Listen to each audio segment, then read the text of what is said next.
In this tutorial I'm going to show you how you can set up an autoresponder using an SMS to send a download link to a user.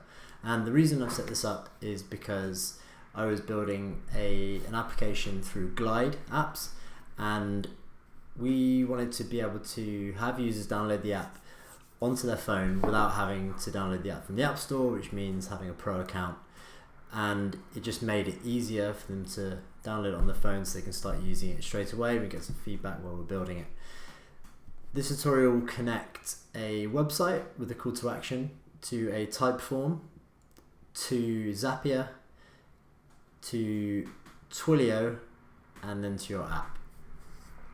So to start the walkthrough, we're going to start by opening the various things that you want to connect together. So in this case here, it's going to be a basic website built through Card, which is nice and simple. I recommend use Card if you haven't tried it yet.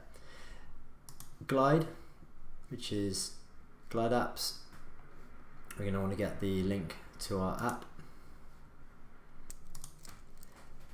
Typeform and Twilio.